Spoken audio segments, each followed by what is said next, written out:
Hello, everyone. You are listening to Those Are the Girls with Mallory and Friends. I'm Mallory, And I am Savannah. and we are changing culture and bringing back traditional values. I am going back to that slogan because everybody said they like that better. And you know what? That's who we are. That's our roots. Let's just go back to that.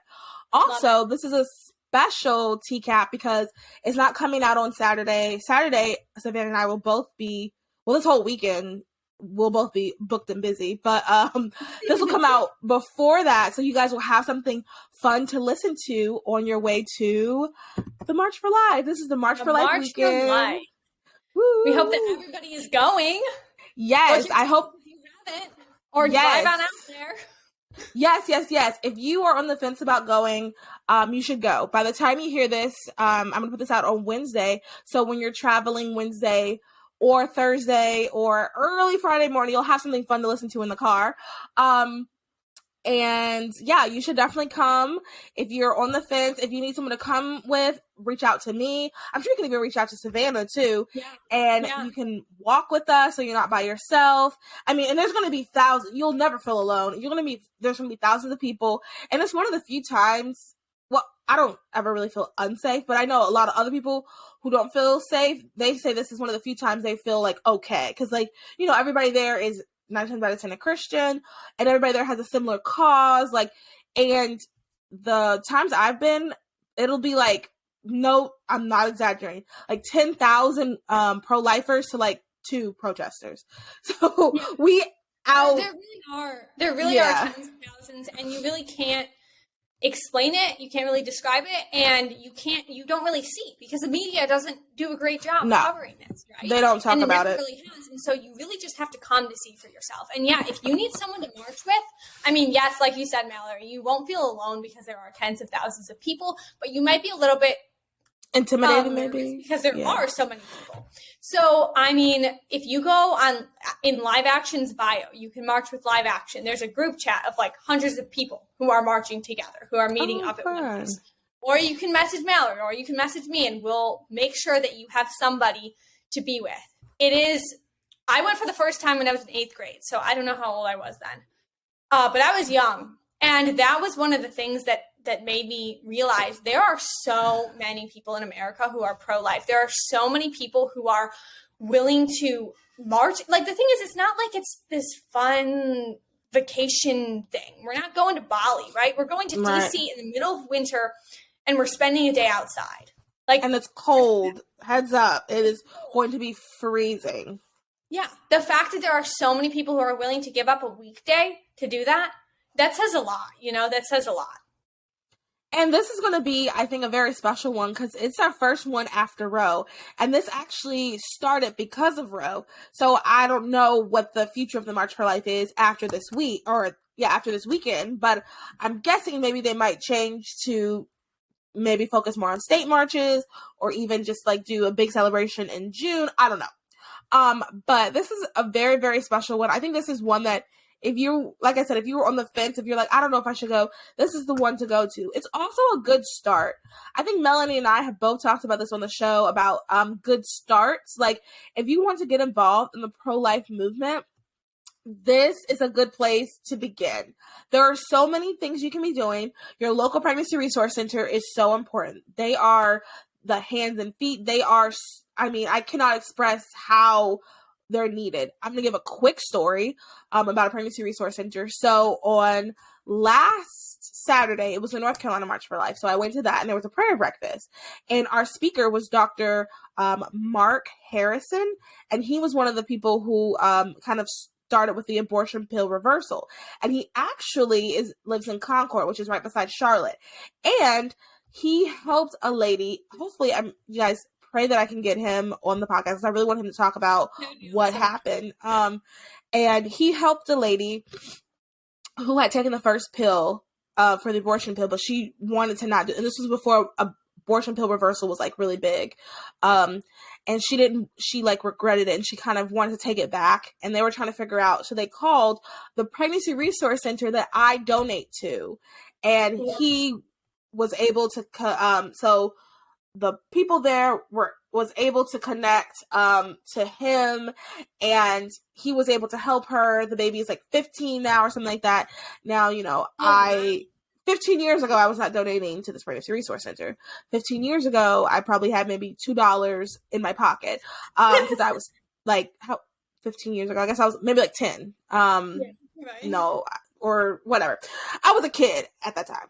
Point being, though, like, these are the stories that and I don't even donate. I donate $20. And like, sometimes like, that's literally nothing. But then other times I'm like, you know what? That's something. It might not be, it might not pay for the ultrasound machine, but it's in there, like it's not that check. There's the people that do, oh, here you go, $20,000. My $20 is like somewhere in that, that's what I tell myself. So like, anyway, my whole point being is like, these pregnancy resource centers really need our help, and they need our time, our talents, our treasure. And, because they're making real change. They're actually helping people. Like, that baby save lives. I mean, that's truly the situation where they legitimately saved a life, right? Yes. They reversed an abortion, which would have killed this life, and they saved a life. Yes. So going to the march gets you excited and pumped up. Actually, the march was part of what got me really involved. I'm sure you guys have heard my story before. I've mentioned it 1,000 times. But I had, I got in an argument with a girl on Facebook about abortion, and then I saw all the sign to go to the March for Life in my college, and then I signed up, and then that was just kind of like, wow, there's so many people who are pro-life. Because at least for me in college, I was the only person in my friend group that was pro-life. Only person. I knew one other girl that was pro-life, but she wasn't like in my friend group. We were just like friends outside of that. And then eventually started getting involved with my campus ministry. But like before that, like whenever we would have conversations, it would just be me against the entire group. And it was really, that's not fun. It's sometimes it's kind of hard, especially people who are non-confrontational. I'll be honest, if I'm confident, I'm not. I am pretty confrontational. But at the beginning, I was not confident. Exactly.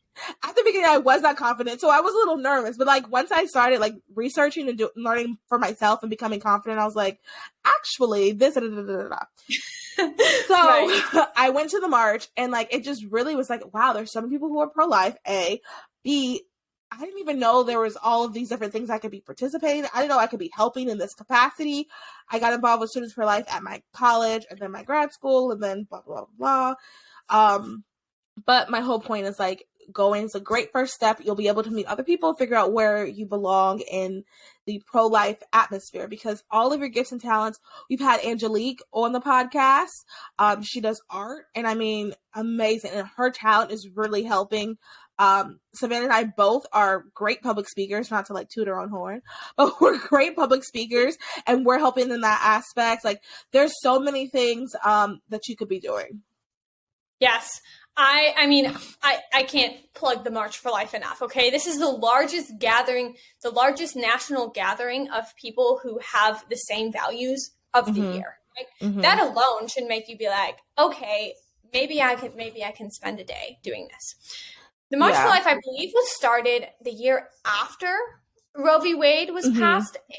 I believe. I could be wrong about that, but I'm almost positive. Yeah. And this year is not just another March for Life, right? It's not just another year. This year is the first post-Roe March for Life. So a lot of people, I've had people ask me, why do we need to go to the March for Life in Washington, D.C.? Like, isn't that over? Isn't that done with? Well, yes, Roe v. Wade was overturned with the Dobbs versus Jackson decision this summer. But that only means that we have so much more to do, you guys, because the only thing that Dobbs versus Jackson did was give us the ability to protect life in our states, right? It removed this huge blockade we've had for 50 years. And so now we have the ability to protect life in our states. More than ever, we need to come together as a nation. More than ever, we need to come together as individual people from individual states and brainstorm and say, hey, I'm from this state. This is what's going on. Or in this state, this is what's going on. And the March for Life is the place to do that. I'm not just talking about the march. I'm talking about the days before, the events before, the Students for Life Summit, the day after, protests at the Women's March, the next day on the Sunday. You guys, it will change your life. It will change your life to know that there are so many people who want to protect and defend life like you do. And it will change your life to know that there are so many ways that you can be involved in helping to save lives. There are so, like you said before, Mallory, there are so, like, it's not like, oh, I work in the pro-life movement, like doing one thing. You can be involved in the fashion side of things. There's pro-life makeup brands. If you're an influencer, you can help in that way. If you do graphic design, if you do finance, basically anything. Basically just anything. Coffee. You guys, we've had the coffee company on here before. Yeah. Right? Everyone can be, and I actually believe that everyone has an obligation to be in this fight for human rights. When I gave a talk last Friday night to some middle schoolers, and I started off the talk by saying, hey guys, did you know that there are over 2,000 people killed in America today? I said something like happy Friday night, but there's something really bad that happened today. Did you guys hear about it? And everyone was like, what? Like, where was that? That was in America? Like, what? It was abortion. We have to remember that every day, yes, we all live these unique, wonderful lives, right? Every day there's over 2,000 people being killed, innocent people being killed. If this was any other demographic besides preborn children, there'd be an outrage. Like, our lives would stop until this was ended. Our lives would stop until this was ended. So why aren't all of our lives stopping until this is ended? And I have made this comment to a group of people. They were probably annoyed with me, but I was like, I'm just going to say it. Actually, it was a group of my friends, and we were talking about it, and I didn't tell you this part, Savannah. I told you about the conversation earlier, but I said this to wrap up the conversation we were having. I was just, because I had made a comment that, like, hey, yeah, we all should be doing something, and someone made the comment like, oh, no, if I got involved, I'm so blah, blah, blah. And I was like, well, if you truly believe abortion ends a human life, why would you not do something? I'm not asking you to go into an abortion clinic and pull out women and, like, I'm not asking you to adopt every single person. Some people are called to that, but like you said, that's not for everyone. Yes. No, some people are called to that. I'm not knocking that method. Yeah. That's not for me, but I'm not knocking that method. I'm not asking you to, stand outside of a clinic and pray even. I'm just saying, like, if you truly think it's wrong, then why would you not do something? And then, everybody got quiet. But my whole point being is, like, that I think is a mindset that, like, a lot of people don't have. And I think that's when we're talking with our friends, I think maybe challenging them. I'm glad I said that to them. It was a really awkward, because the next morning we had talked about the abortion pill reversal. And in our group chat, I linked abortionprocedures.com because people weren't really sure what the abortion pills did. And I was like, not trying to make it awkward. I just want to, people ask what the abortion pill does. Here's the link, you guys. Nobody responded, but I was like, that's okay. Sometimes you got to make people uncomfortable. Sometimes you do. And people need to know, like, that's a huge thing. People need to know. You have to have these conversations, even if it's uncomfortable, because if you truly believe abortion is killing, abortion is murder, then why aren't you doing something, anything? Why not? Exactly. That's the question for everybody. Yeah. Not doing anything you don't like. I really do think if you aren't doing a single thing about thousands of homicides happening in our country every day, you don't believe it's murder. I would be.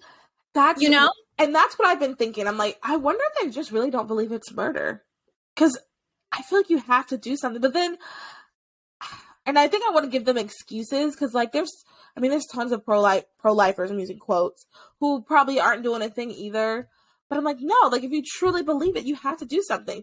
Because the thing is, when all of this is said and done, and our country has been, now it's majority pro-life again, and everybody realizes the horrors of abortion, I want to be able to tell my kids, my nieces, my friends' kids, my cousins, I did something. When they're looking in the history books, I can say, yeah, interview me for your project, for your history project. I was there. I did something. I don't know how that feels to be one of those people that says, well, yeah, someone did something. I'm glad everything worked out. I just can't imagine just watching from the sidelines.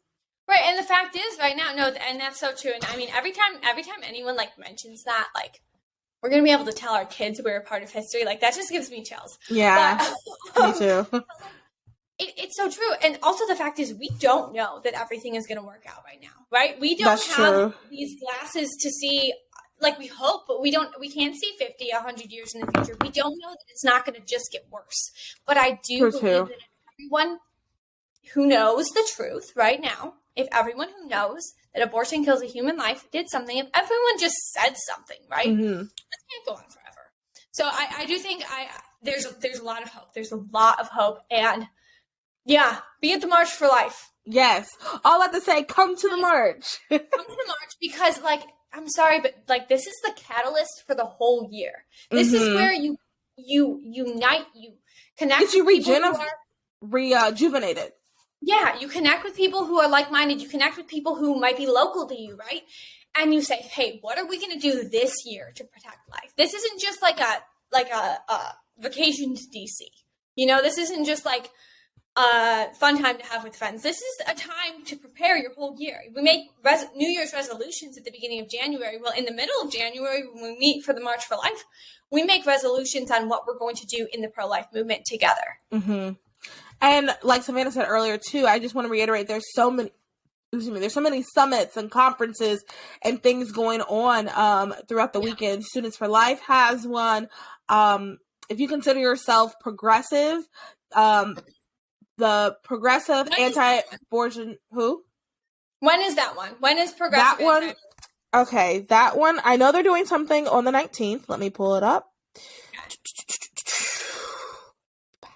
One thing that would be very helpful, maybe for next year, is there are so many groups doing things, and like you can calendar being involved, but it would be nice to have a calendar of all yes, the things.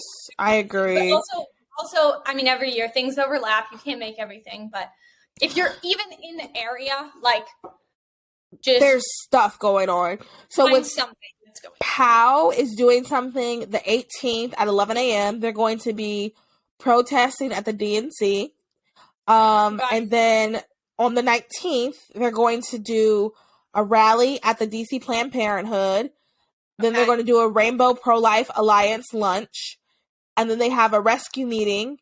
And then also to Vans for Life is having Kurt Cameron at an event at the Museum of the Bible. I know that one. And then on the 20th, POW is having a Democrats for Life of Life of America breakfast.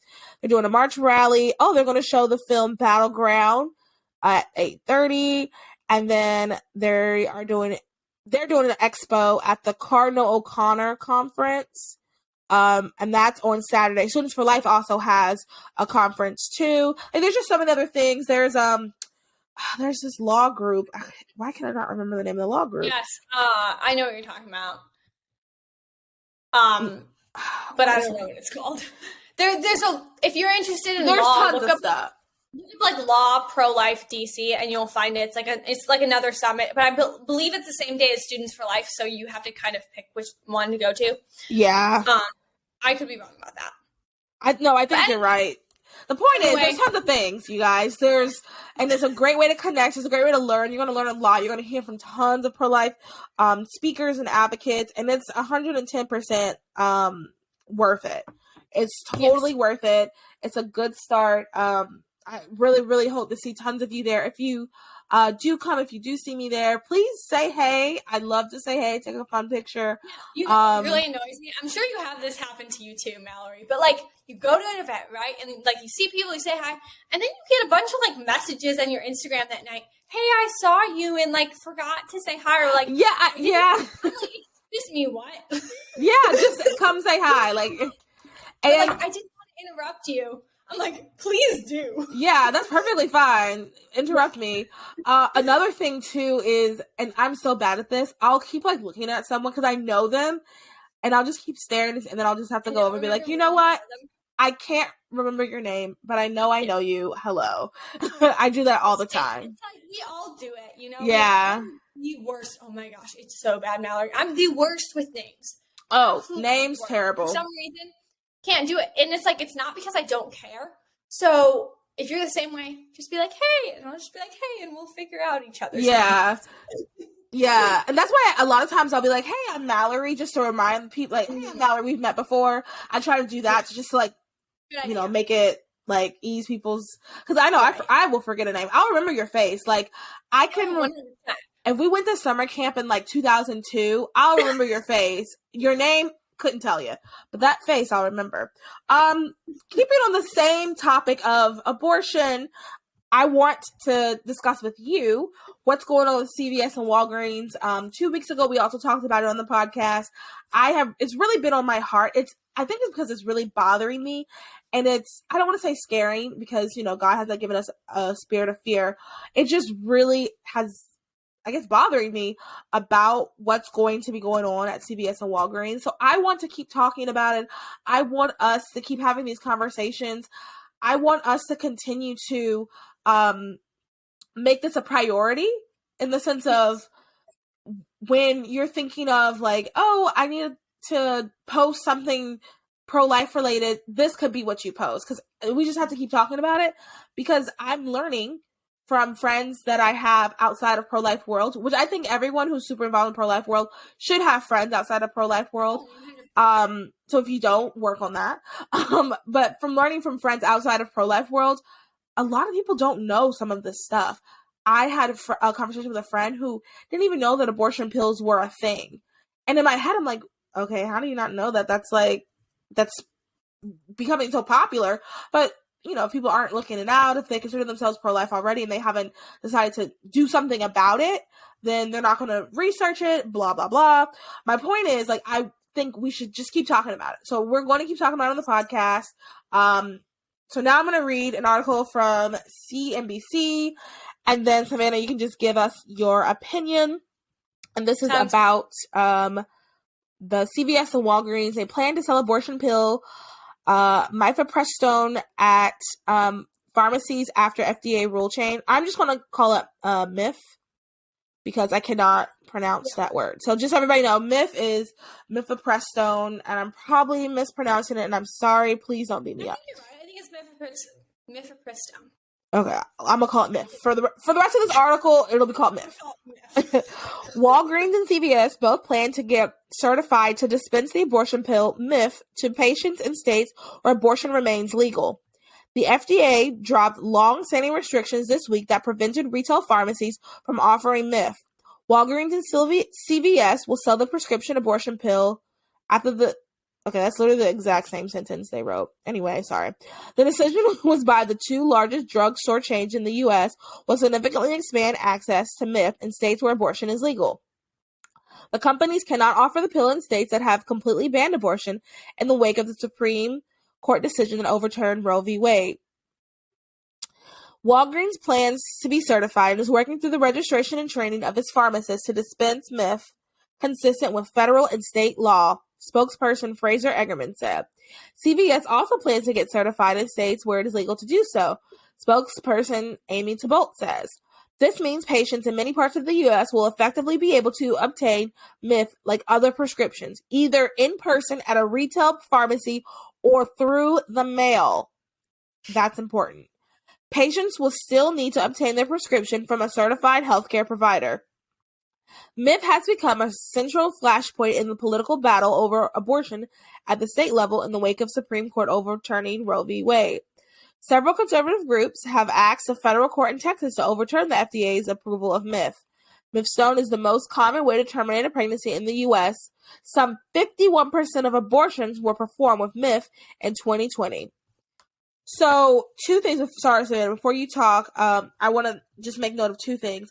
They talked about how you can be able to get it in person or through the mail, and they talked about you had to have a certified health provider, and about how 51% of the abortions were performed with this pill. And sorry, one other thing, I want to share this quick story.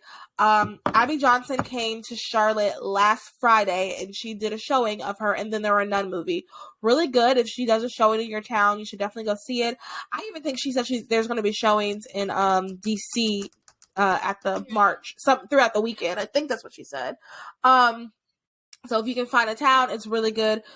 I mean, we can talk about that in another episode. Anyway, so we could ask her questions at the end. Someone asked the questions about the pill.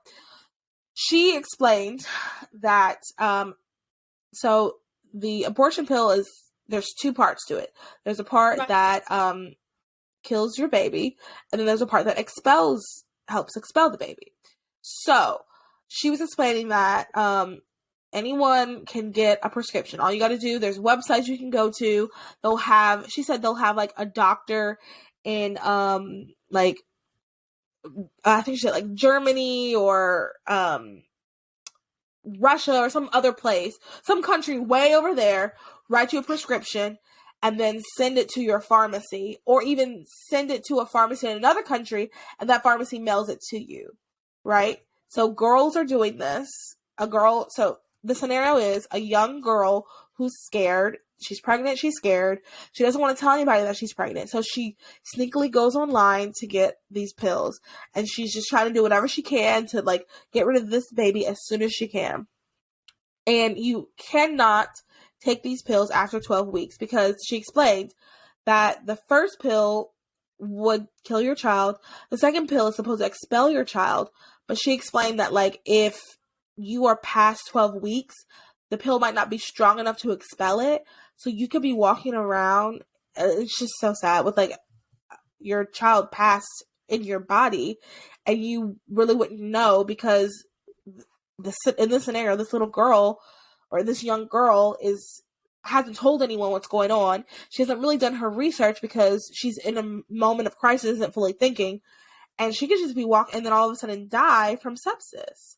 So this is so dangerous. It's dangerous, it's scary. This needs to be stopped, and we need to, if you can, and I think CVS and Walgreens is going to be a lot easier to boycott than like, people are saying boycott Disney and Starbucks. I think CVS and Walgreens is a lot easier, and you see it's more direct. That money is going directly to it as opposed to, second or third hand. If you shop at Walgreens and CVS, it's pretty much directly going toward that. Anyway, there's going to be a lot of people who are boycotting Walgreens. I know POW is doing something. I think Students for Life is doing something as well. Go to their website, see what you can do to get involved. Savannah, what are your thoughts? I mean, so much, right?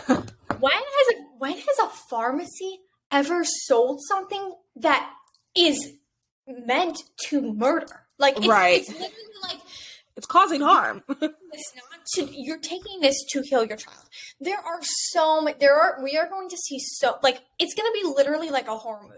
Like, I'm convinced it's going to be like a horror movie because first of all, so many people I talk to think the abortion pill is one pill and they think it works like Plan B. Like, they think it's just like something you take and the baby magically disappears. You literally go into labor. Yeah. Like, you go into labor, you get cramps, you go into labor early.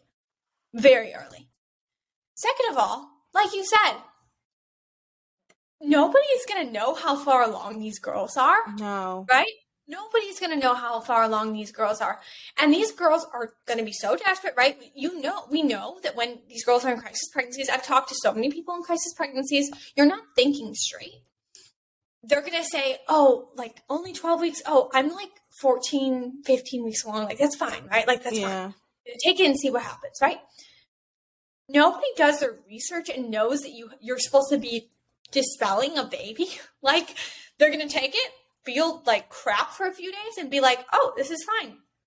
Then what happens when they get sepsis? Then what happens when they get deathly ill, when they die from this because they don't want to tell anyone that they're feeling bad because they know what they took? Mm-hmm. Who's responsible? The pharmacies?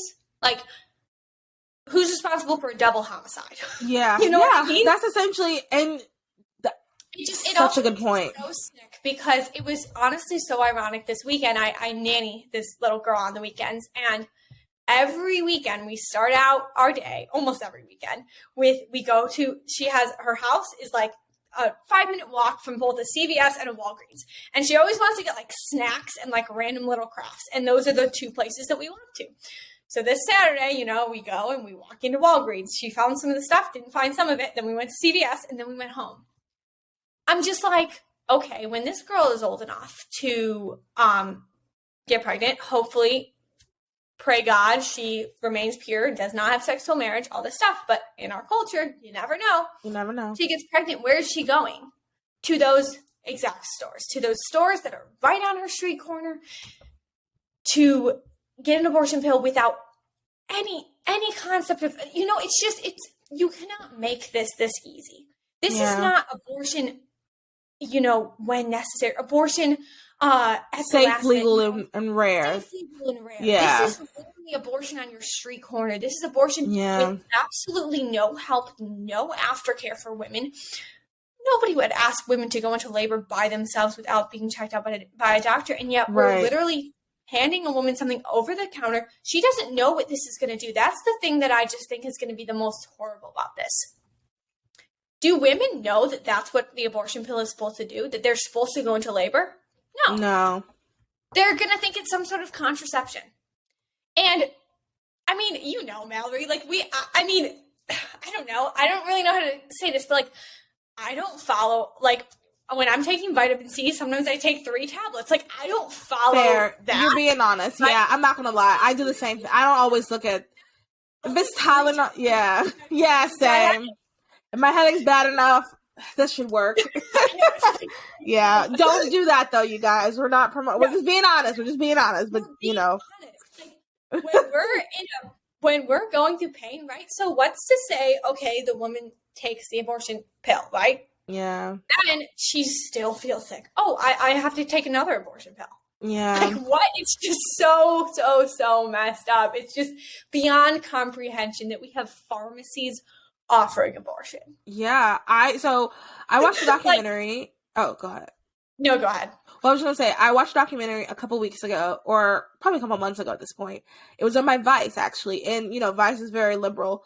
The point that they were making is the same point we're making, but we're making it for different reasons. So one of the reporters went across the border to Mexico to pharmacies to try to see if she can get abortion pills. So she went to 2 separate pharmacies. One pharmacy told her, take these pills, take one every hour or something like that. Another pharmacy... I did hear about this, I think, from you. Yes. All the different... They were giving her different instructions. Yes. So it's there's so many things that can go wrong. You're not even thinking, you're just taking these things. Okay, you're trusting, all right, this random doctor that I don't know prescribed this many. Okay, I guess I'll just take this. And you're not, people just aren't, they're not, it's just, there's so much room for error. And it's not just going to hurt the baby, which is their objective. That's why they're doing the abortion. It's going to hurt women. It's going to hurt. It's going to kill women. It's going to, I'm convinced, when this came out, it's just when we heard about this and all this stuff, the only thing I could think of was, in 50 years, hopefully sooner than that, all of our documentaries on Netflix are going to be the horrible things that happened when abortion just got out of control. Yeah. It's out of control. There may have been there was a point in history when abortion was legal and rare. It was never safe because it always involved the killing of a child. But there was a point when I truly believe there was a point when there were some feminists, right, who wanted abortion. They wanted access to abortion, but they didn't want it how it was now. Yeah. I think that every single original pro-choice, pro-abortion feminist would be absolutely appalled at what is happening. This is not safety for women. Yeah. This is not safe for women. This is obviously not safe for their children, but this is absolute abuse of women by our society. Yeah, and even if you talk to, okay, so there's pro-life people who are super into it. There's also pro-choice people who are super into it, and pro-choice people who are super apathetic. If you talk to, I think, the average pro-choicer, not the ones at the march, not the ones you're doing interviews with, but just the average pro-choicer that you go to the supermarket with, they're going to say this is, you tell them this, okay, this is not a good idea. Because people recognize that. Whether you believe, well, she does want it, I guess she should do it. Whether you believe that or not, if you hear the fact of the matter is going to be dangerous. People are not going to know. You're going to think this is wrong. But there's so many people who are so loud on the pro-choice side that it just keeps getting worse and worse. I did an interview, once again, months ago for this program. And in the interview, the lady, I was pro-life, she was pro-choice. She was saying, because I made a comment about like how it targets poor people, this and that, and she said something like, you know what, like, I think anybody should have it. Like, I'm tired of the oppression or the abortion Olympics. Whether you are poor or not, you should be able to have it. If you want to have one, you should just have it. Doesn't matter how old, how far along you are. If you don't want a child, you don't want a child. And I was like, okay, it's just like, that's radical. That's too much. Right. Yeah. And, you know, and this is not necessarily the same exact thing, but so this summer, I moved from Chicago to Florida this past spring. And this summer, I went back up right after Roe was overturned to help with media and stuff for my job at Illinois Right to Life. And we did Man on the Streets videos in Chicago. And for anyone who knows Illinois, you know that Illinois is extremely radical, no health inspections required, no parental notification even for these abortion clinics. They're crazy. It's like I said, it's going to be part of the whole horror movie that is going to be made once this is all under control. But I was talking to the people on the streets, you know, of Chicago, and there's like millions and thousands of people, right? Mm-hmm. And they were all, when I told them about this, they were like, "Wait, that's happening here? Like, that's happening here? That's not what we wanted. Yeah, like, that's not at all what we want. Yeah, we wanted to at least be regulated. Yeah, abortion is regulated. It's out of control. I don't even know how else to say besides the fact that just when we think it can't get worse, it does get worse, but it is getting better in some ways in the fact that let's end it on a positive. What are some positive things? I know, right? We're talking about all this stuff. Well, I mean, it's true, right, Mallory? Like, it is. First of all, who would have thought that Roe versus Wade would have been overturned in our lifetime? Yeah. Like, nobody. If you I love talking to people who have been in the pro-life movement since like the beginning, because I feel like, just have so much perspective. Mm-hmm. I think that sometimes we see it on a day-to-day basis and we see all the bad things that are going on and we don't have like a holistic perspective of how none of them thought that Roe would be overturned in our lifetime. You know, this is like, I feel like we didn't even like, it's even more of a victory than we made it out to be, you know? This is incredible. This is huge, but it's a stepping stone. It's not the ultimate victory. It's not, now that Roe is overturned, we're done. Roe is literally a blockade for what we're trying to do. Mm-hmm. Roe is a blockade for protecting and creating a culture of life. Yeah. Now we have the obligation to create that culture of life. And people are doing it. There are more young people than ever who are waking up. I literally did a podcast episode the other day with this 16-year-old girl who, long story short, literally changed her mind on abortion during the podcast. Wow. And it's absolutely beautiful to see how when you tell people the truth, when you tell young women the truth, they want to hear it and they're empowered by it. Yes. And to piggyback off of that, like, the truth will set you free. That's just a matter of fact. I think if someone wants to hear the truth, they're willing to listen to the truth, it does make a difference. Because the fact of the matter is, people are not hearing the truth.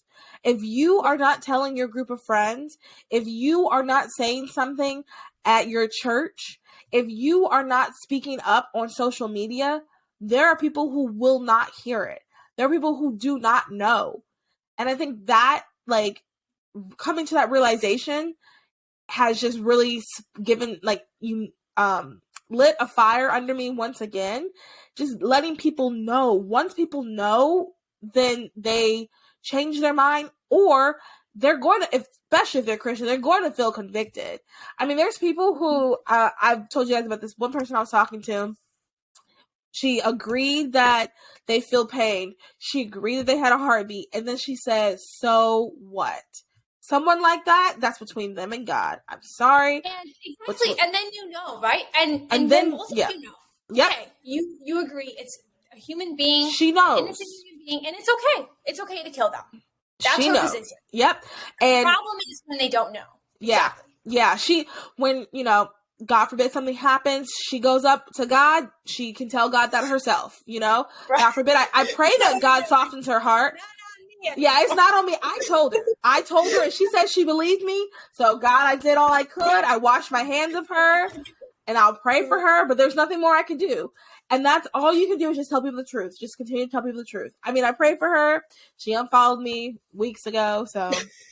But also, Mallory, like what, and I think this is kind of a cool thing to end with too, you guys. What I love about Mallory's podcast, what I love about a lot of us young women who are involved is like, we are part of the most extraordinary movement ever. We are part of a human rights advocacy movement. Human rights. We're part of a mission to empower women again and to stop this treatment of, like, to actually empower women, right? Mm-hmm. Right now, we're being told that we need abortion, and we're literally proving to society that we don't. Like, that's the coolest thing ever.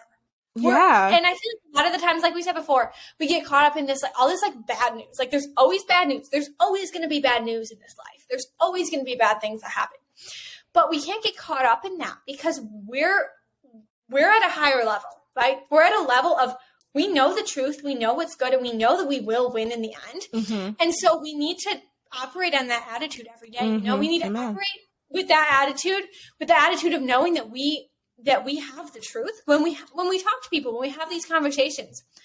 It's not always easy. It's nerve-wracking a lot of the time especially when you're meeting new people. I think I talked about this on my other podcast with you, maybe not, but I've talked about this before. When I moved down to Florida, it was hard because when I introduced myself and people asked me what I did, I had a choice. I could either tell them that I did communications, right? That'd be easy. Oh, I do communications for a company in Chicago.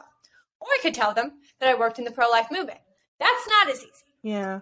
And so I got a tattoo on my arm that says 1972 and 2022. I'm in Florida. We're wearing tank tops all the time, right? Everybody sees that. Everybody asks. There comes a point in your life when you have to make the choice on if you're going to stand up for what you believe in or if you're not going to. Mm-hmm. And you can't have it both ways. You can't be inconsistent about it, right?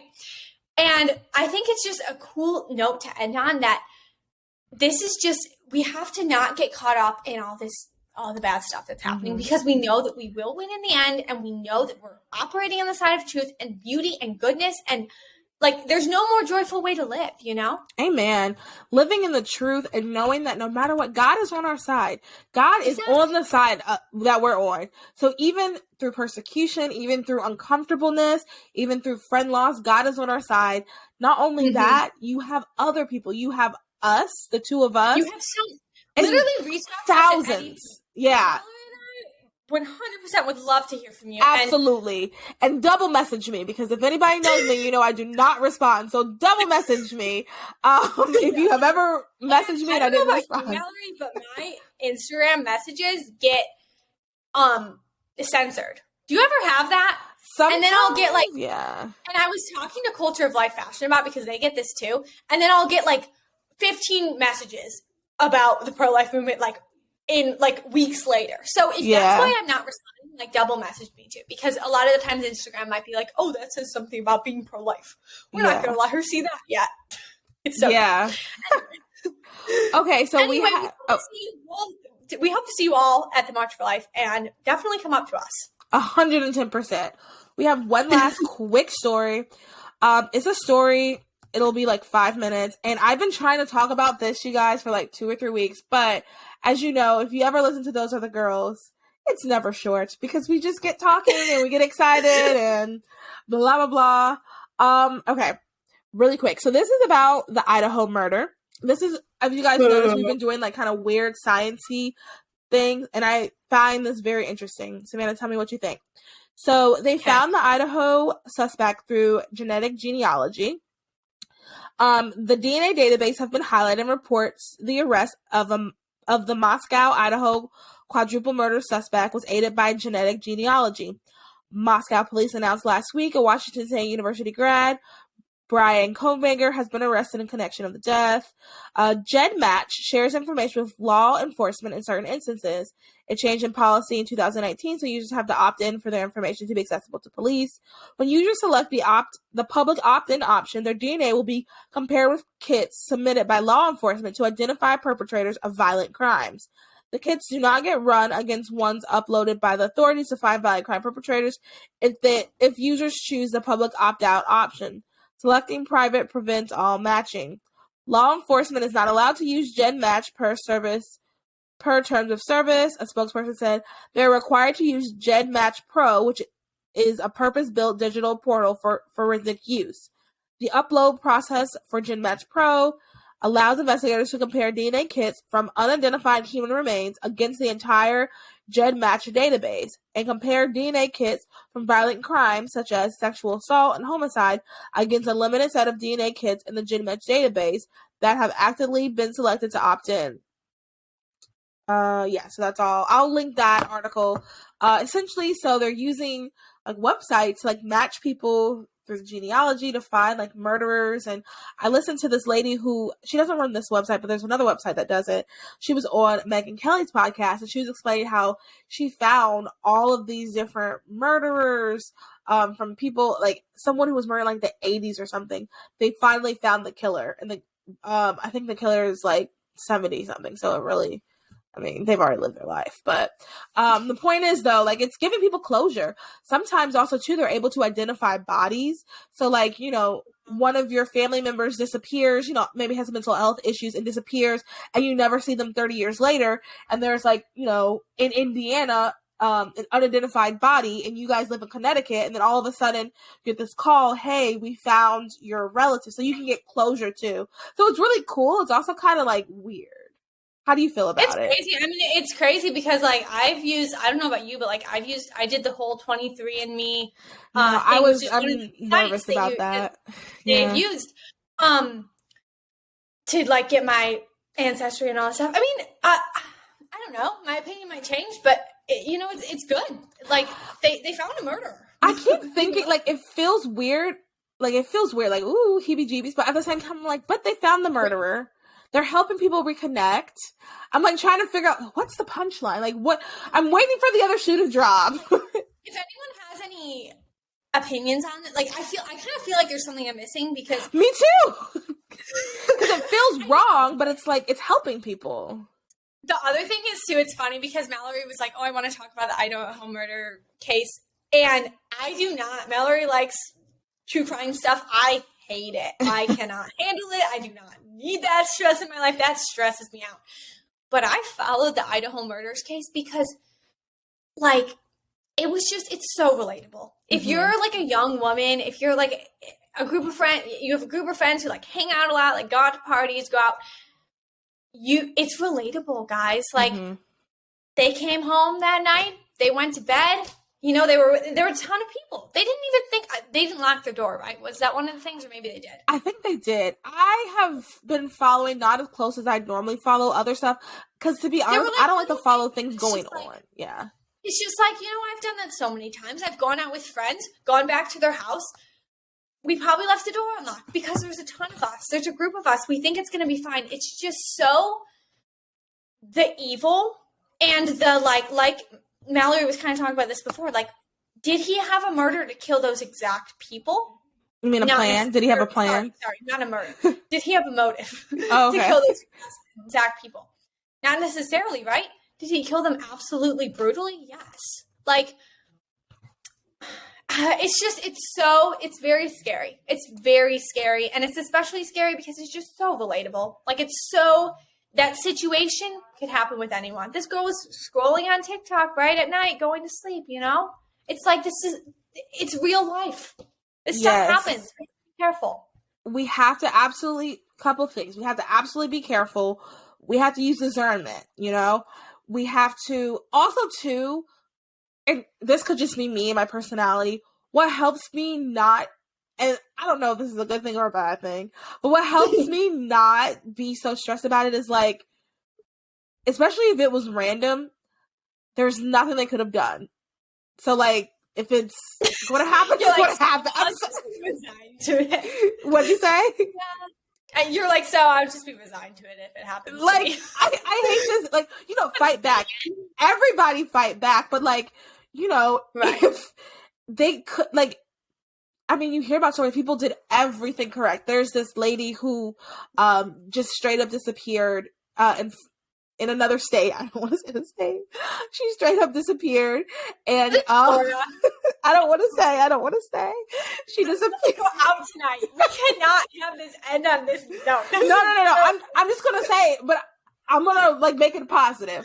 And she, according to her parents, she did everything right when when landlords and construction workers will come into her house. And ladies, this is something you need to make sure you're doing, especially if you're living by yourself.